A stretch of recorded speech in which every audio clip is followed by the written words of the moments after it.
Oh, hello. G'day R1. G'day YouTube. G'day beautiful people of planet Earth. Let's see if I can get home in, wait, 2 hours without Double Demrits smashing me. Double Demrits, I hear you say?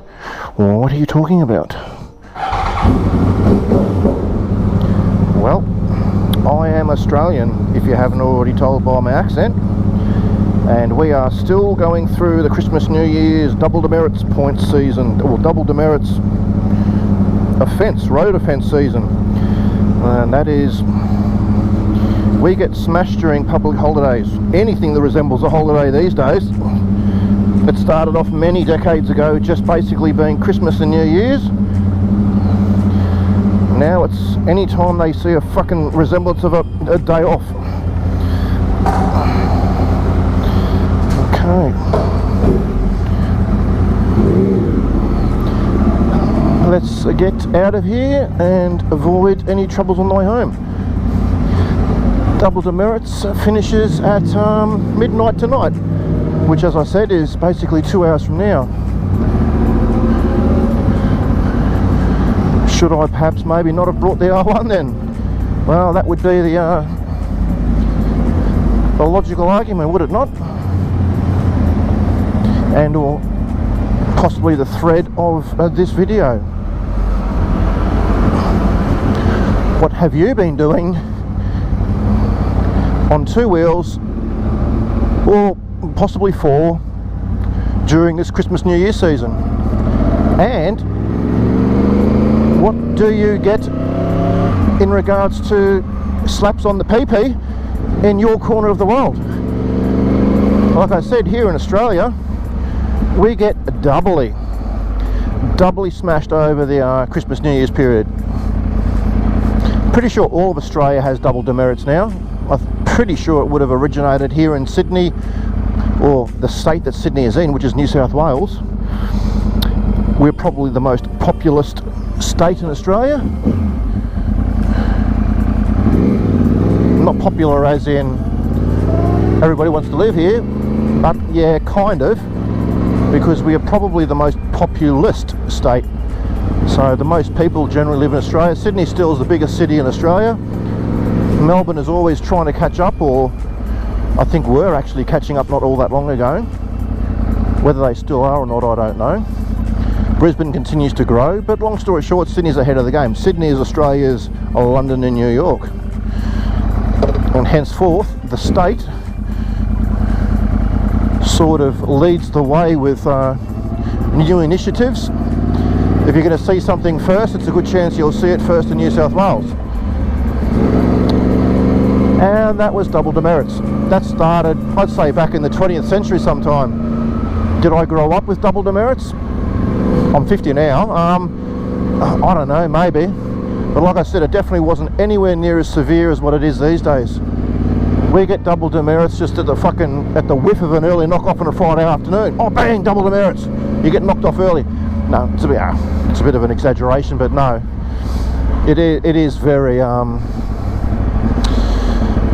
excessive these days. Very, very excessive. The intention was noble at the start, don't get me wrong.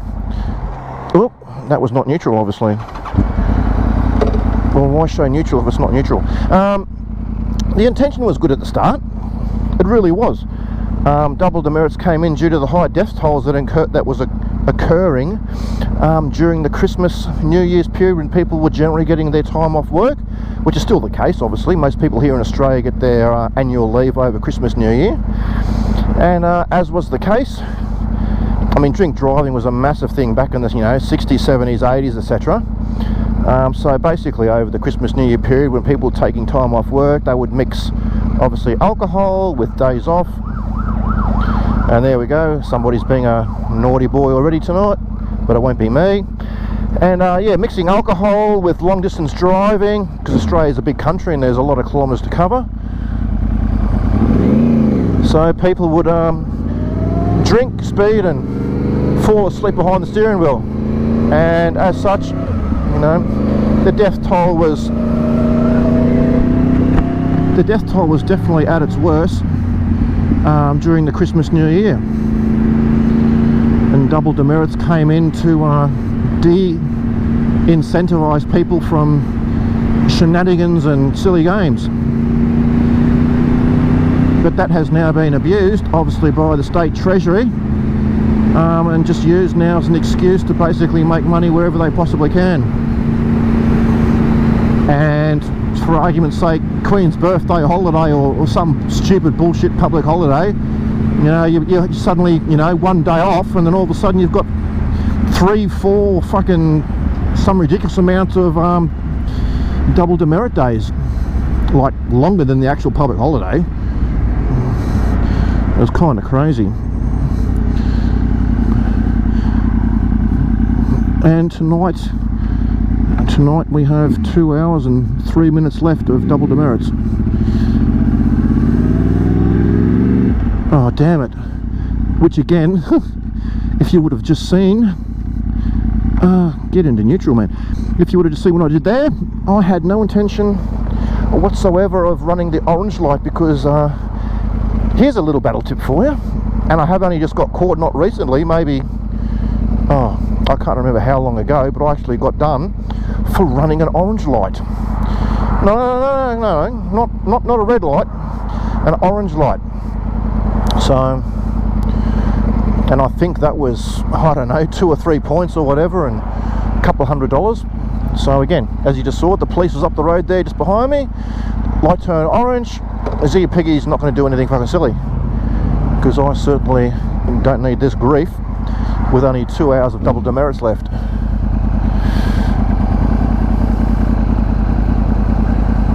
And this is a very busy road, and we are just down the road from Liverpool, and Liverpool would be one of the largest police stations around this area.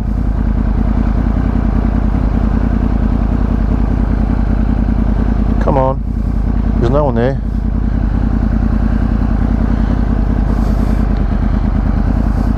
Man, I never get an arrow that long when I'm actually going that way. Oh, thank you very much. Yeah, so probably should have taken the bloody Goldwing, eh?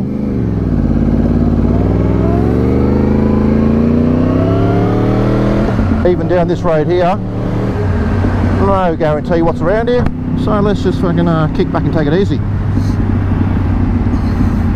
Double demerits in Australia, well, I keep saying Australia, but for the majority of double demerits, as I know it, it's probably been from 2000 onwards, and I've basically been living in Sydney since 2001, so I say in Australia, but yeah, okay, take that for a grain of salt. But okay, back to the topic. Extremely expensive.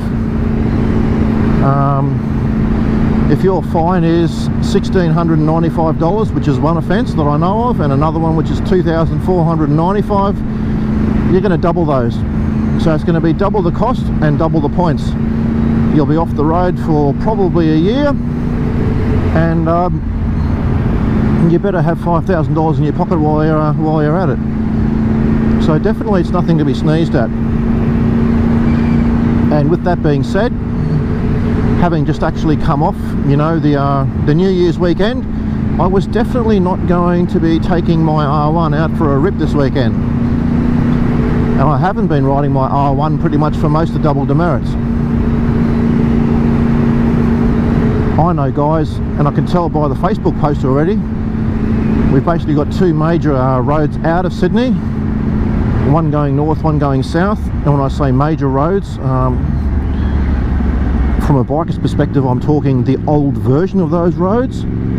So old Hume Highway, old Pacific Highway. That's obviously where the guys generally do their fucking biker stuff. And they're well known by police, well known. And already just today, for instance, I was seeing some silly posts on one of those forums on Facebook, old bloody whatever. It's a very well known biker road, but it's also a very well known police road. And to the old mate who was on this bike, blah blah blah blah blah, thanks for being blah blah blah blah blah. So guys are out there being fucking knobheads, and all I can say to that is congratulations, but hopefully by the end of the weekend you've still got your license, because not at all difficult to lose it. Australia is not a country where you can just buy your way out of trouble. You can buy your way into less trouble, and that will take legal representation. So on top of all your fines, this, that and everything else, you're going to need to find a couple of thousand spare dollars to get a lawyer to represent you in court if you want to take it to court. 99% chance you're not going to get off scot-free and get away with it, but you may very well end up minimising your offence if you've got some kind of grounds upon which to stand. But generally speaking, no, you're not going to get away with it. You just may get a reduced sentence, well, yeah, sentence, a reduced fine, whatever. You can't buy your way out of trouble in Australia. So here I am, pootling along on a near on 200 horsepower super sports bike, because that's just what you've got to do.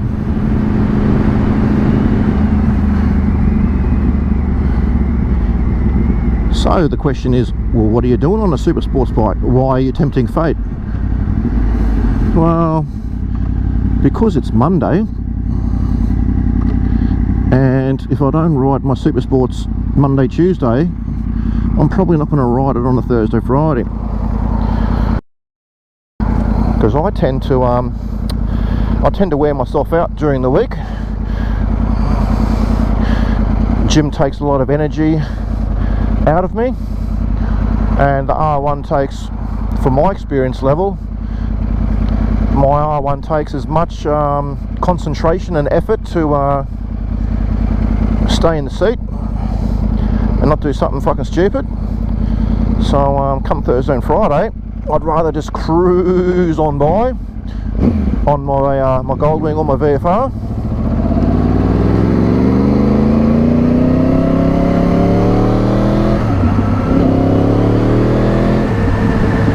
And we'll drop the visor.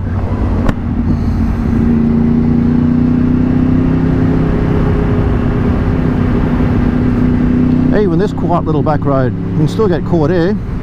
I've definitely seen highway patrol coming along through here, because this road connects onto another road that is basically one of the exits out of Sydney. Well, if not maybe the second most major exit out of Sydney.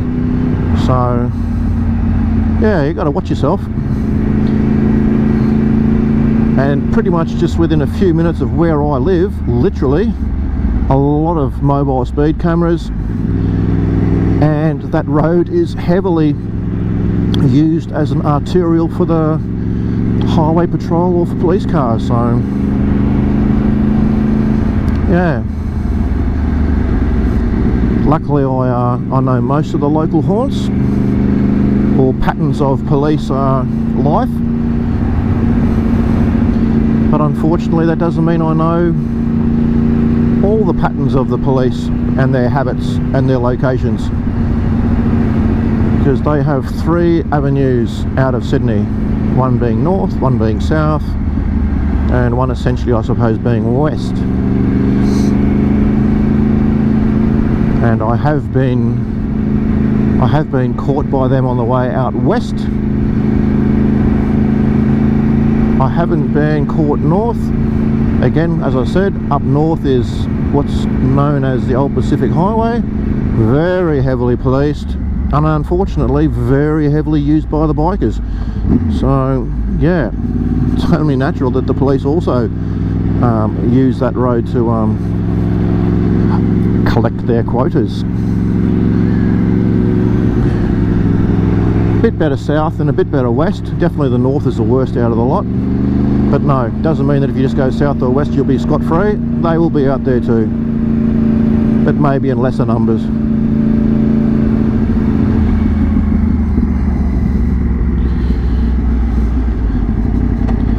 Ironically,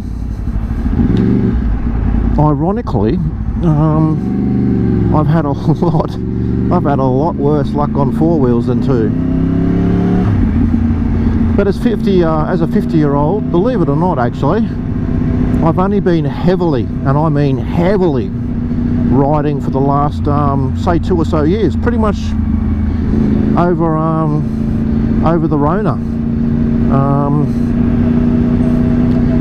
Before the Rona, I only owned one bike. I only owned my Ducati 659, which is the Lamb's bike in Australia.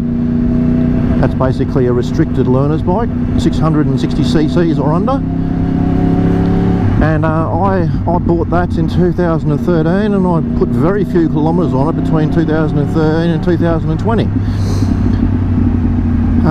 2020 the Rona kicked in, I got a little bit bored, yada yada yada. Long story short, between 2020 and 2021 is when I bought my 3 bikes.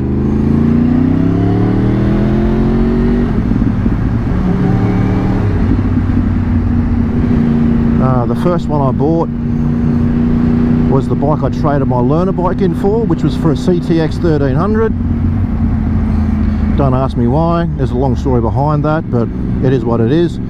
That was also my last to disappear. After the CTX I bought that, I got a VFR 1200F,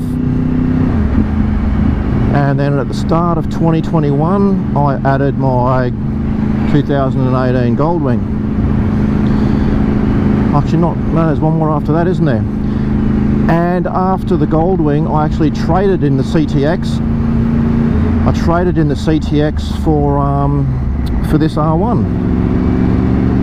So those are all my recent bikes, basically 2020, 2021. So I haven't actually I've only incurred one infringement on 2 wheels. The rest of my woeful, shocking, disgusting driving record is actually on 4 wheels.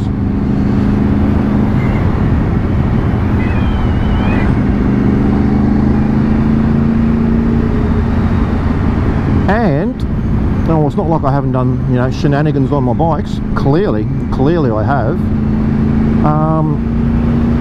But I do tend to be a lot more cognizant of my actions on 2 wheels. I'm very comfortable in a car, very, very comfortable, and hence I maybe, you know, get a little bit carried away at times, and well, consequences arise from that. But on 2 wheels, no, I'm still sort of well within my limits, exercising caution, not doing anything excessively stupid, and I don't know, just being safer in general.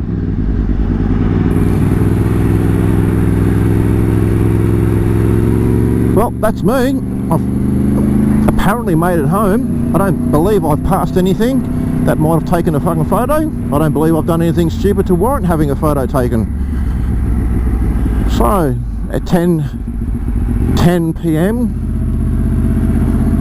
an hour and 15 minutes before the end of Double Demrits, I've made it through another season without being a naughty boy. Be interested very much to hear what things are like in your corner of the world, how crazy things happen and go over the holiday season or over public holidays. But yes, here in Australia and New South Wales, we get fucking absolutely hammered.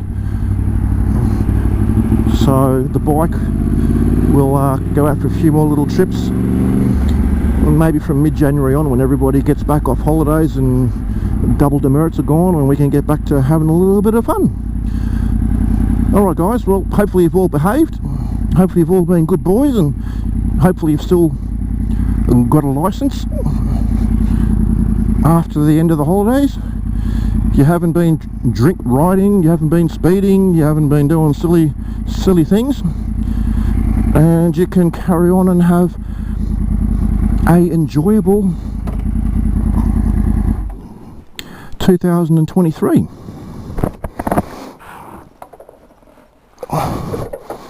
Okay guys, well, thanks very much. I've got to go inside and get myself some dinner. So from Zig and Big Blue, toodaloo, and enjoy 2023. Bye for now.